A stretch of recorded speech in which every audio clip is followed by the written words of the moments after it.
What would you say if a cop looked at you during a traffic stop and asked, "Where are you coming from?"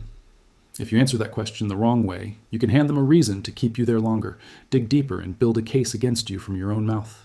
One casual sentence can turn a warning into a full roadside investigation. Before I reveal the exact words, hit subscribe so you can find this video again when you actually need it during a real stop. And tap like right now because what you learned today could protect you when the pressure is real. Here's what you're about to learn.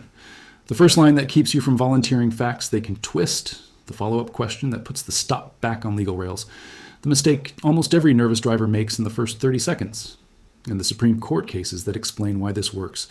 I've analyzed over 200 body cam videos, and the pattern is always the same. A simple question sounds harmless. The driver starts talking, then the officer starts fishing, then the whole stop changes. Most people have no idea that questions like, "Where are you coming from?" are often not about small talk at all. They're about getting you to talk longer, contradict yourself, sound nervous, or admit something they can use. Here's the reality. You do not win these moments by sounding clever. You win by sounding calm, short, and boring. Defense attorneys use this exact line in court because less talking means less evidence. Let me show you exactly how to stop the conversation from becoming the case. Now, let's talk about why this moment matters so much. You're already stressed. Your lights are flashing in the mirror. Your heart is pounding. Maybe it's dark. Maybe your kids are in the car. Maybe you did nothing wrong at all. Then the officer walks up and asks a question that feels normal. "Where are you coming from? Where are you headed? What were you doing tonight?" Most drivers think being extra friendly will make the stop end faster. So they start explaining everything. They say they were just at a friend's house, or they just left a bar but only had one drink, or they were in a hurry because they're late. That feels harmless. It's not. Every extra detail gives the officer more paths to explore. Former police officers have confirmed this works because people talk themselves into trouble every single day. Here's the reality. The stop should stay about the reason for the stop. Your job is not to help expand it. Your job is to stay calm, provide the required documents, follow lawful orders, and stop volunteering information. The first thing you do is answer without feeding the fishing trip. This is tactic number one, and it sounds simple because it is simple. You do not lie. You do not argue. You do not start telling your life story. You give a short, respectful refusal to discuss your travel history. Here's exactly what you say. "Officer, I'd like to keep this stop limited to the reason you pulled me over." Word for word. Memorize that line. If you want it even softer, say this. "I'm not discussing my day. Can we handle the reason for the stop?" Those exact words. Short, calm, respectful. This is 100% legal. Why does this work? Because it does two things at once. First, it shows you're not being hostile. Second, it cuts off the open-ended interview that gets people in trouble. Let me show you exactly what usually happens. The officer asks where you're coming from. The driver says, "I was just at my cousin's place." Then the officer asks where your cousin lives. Then why were you there so late? Then whether anyone had been drinking. Then whether there's anything illegal in the car. The stop expands because the driver helped expand it. Bad way. Most drivers say, "Oh, I'm coming from a friend's house across town and we watched the game." Then the officer starts probing names, times, and alcohol. Good way. Smart drivers say, "Officer, I'd like to keep this stop limited to the reason you pulled me over." Then the officer has far less to work with. Watch what happens when you stay short. The officer now has a choice. Either deal with the traffic issue or keep pressing and risk turning a basic stop into something that looks unreasonable. This comes straight from Supreme Court rulings that say a traffic stop cannot be stretched out just to go fishing without a real reason. One big case is Rodriguez v. United States. In plain English, that case says officers cannot drag out a traffic stop longer than needed just to investigate other things unless they have separate legal grounds. That matters to you because every side conversation can become the excuse for more delay. Now, be smart here. If your state requires you to identify yourself during a lawful stop, you still provide your license, registration, and insurance. If the officer lawfully orders you out of the car, you comply. Pennsylvania v. MIM says they can order drivers out during a lawful stop. So this is not about refusing lawful commands. It's about refusing to become your own witness. Bad way. Most drivers say, "I'm not telling you anything. You have no right to ask me that." Then the stop gets tense fast. Good way. Smart drivers say, "I'm not discussing my day. Can we handle the reason for the stop?" Then you sound calm, controlled, and reasonable. Without this tactic, you can accidentally give them details they mix with your tone, your timing, and your body language. With this tactic, you stay polite and give them almost nothing extra. Legal experts agree this is your strongest protection in the first minute of the stop. And that first minute decides almost everything. Have you ever been asked something like this during a stop? Drop a comment below and tell me the exact question, because I read those and build future videos from real traffic stop stories. Now, tactic number 2 is what you do right after that first line if the officer keeps pushing.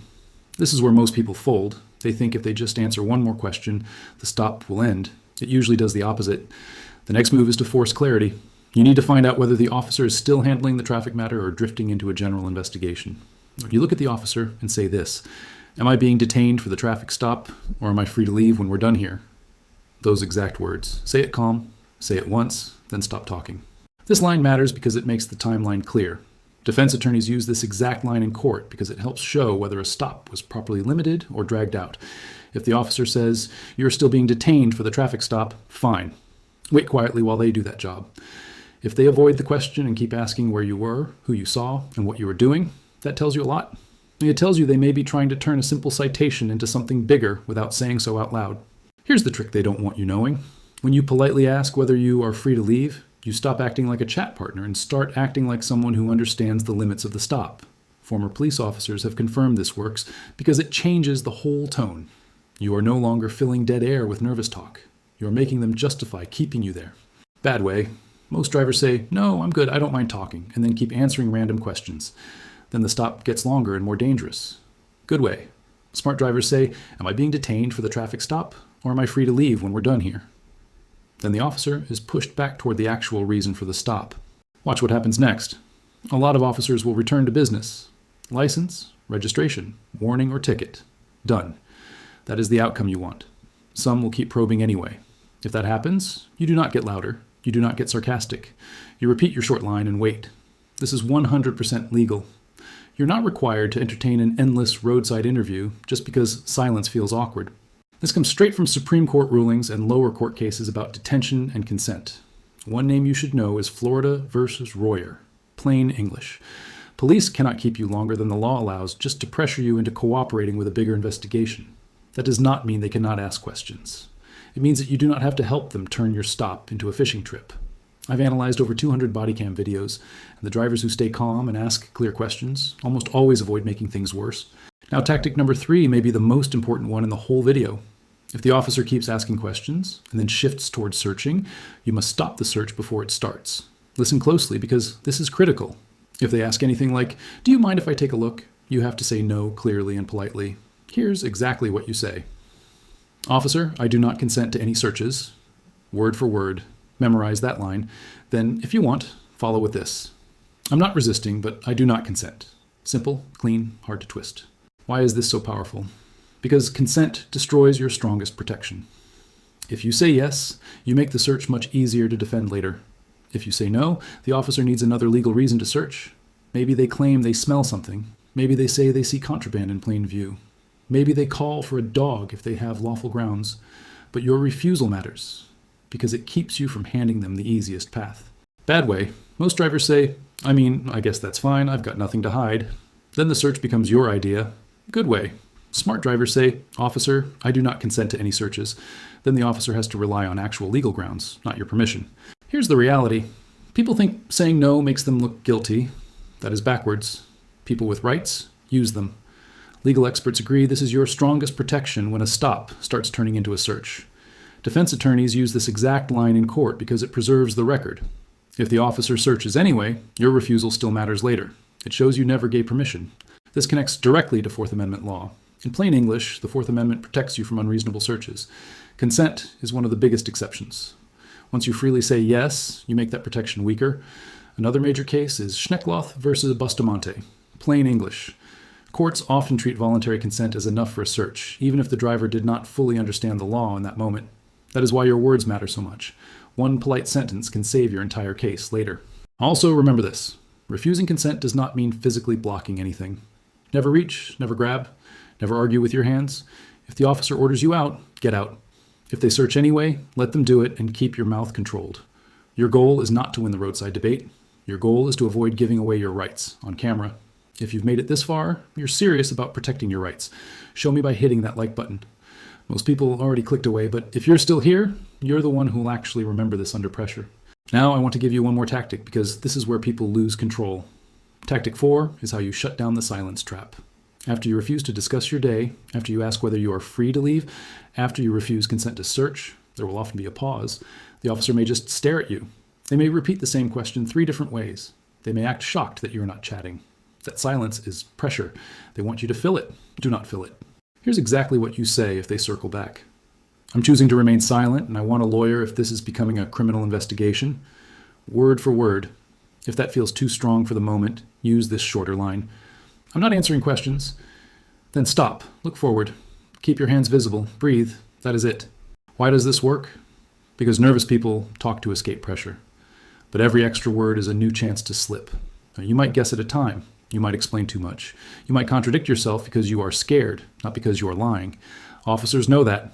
Former police officers have confirmed this works because silence removes the raw material they use to build suspicion. Bad way. Most drivers say, look, I only had 1 drink and I'm just trying to get home. Then the officer now has an alcohol admission on camera. Good way. Smart drivers say, I'm not answering questions. Then the officer gets no new statement to use. This also connects to Berkmer versus McCarty in a limited way. Plain English. Regular traffic stops are usually not full custodial interrogation like a station house arrest, so Miranda warnings may not come right away. That means many drivers think casual. Roadside talking is safe. It is not. If the stop starts feeling criminal and not just traffic, you need to stop helping build the case. I've analyzed over 200 body cam videos, and the worst moments usually happen after the driver already made the first mistake and keeps trying to talk their way out of it. That almost never works. Now let's pull the legal side together in plain English. First, Rodriguez v. United States. That case says a traffic stop cannot be stretched longer than needed for the traffic mission, unless officers have separate legal reasons. So when you keep saying, let's handle the reason for the stop, you are protecting that boundary. Second, Schneckloth v. Bustamante. That case says consent can make a search legal. So when you say, I do not consent to any searches, you stop handing them the easiest shortcut. Third, Pennsylvania v. Mims. That case says officers can order drivers out during a lawful stop. So comply with lawful commands, even while protecting your rights. And one more important case is Hebel versus 6th Judicial District Court. Plain English. In some stop and identify states, you may have to give your name during a lawful stop. But that does not mean you have to answer open-ended questions about where you came from, where you're going, or what you were doing. This comes straight from Supreme Court rulings. Your rights are not magic words that end every stop. They are guardrails. They keep the stop from growing when it should stay small. Now let me show you exactly how this plays out in real life. You get pulled over for a broken taillight. The officer walks up and says, where are you coming from tonight? The wrong way goes like this. You laugh nervously and say, just left my buddy's apartment. We were hanging out. I had 1 beer hours ago. I'm totally fine. The officer hears buddy, apartment, beer, hours ago, and nervous. Now they ask where the apartment is, who was there, why you seem tense, whether there is anything illegal in the car. Then they ask to take a quick look. You say sure because you think that makes you look innocent. Now the stop that should have been about a taillight has turned into a full roadside investigation. That happens every day. Now watch the right way. Same stop, same officer, same question. You hand over your documents and say, Officer, I'd like to keep this stop limited to the reason you pulled me over. The officer presses again. You calmly say, am I being detained for the traffic stop, or am I free to leave when we're done here? The officer shifts and asks if there is anything in the car they should know about. You say, I'm not answering questions.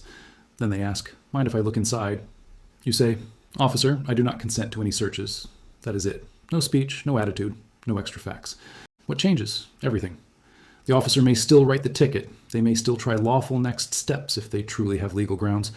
But you did not help create those grounds. You did not volunteer alcohol. You did not volunteer locations. You did not consent to the search. You did not talk yourself into cuffs over a broken taillight. That is the difference. Not magic, just discipline. Legal experts agree this is your strongest protection because it keeps your rights alive from the first question to the last. Next video, I'm revealing what to say when cops claim they smell weed. Subscribe right now so you don't miss it, because that one turns into searches every single day, and most drivers make the same fatal mistake in under 5 seconds.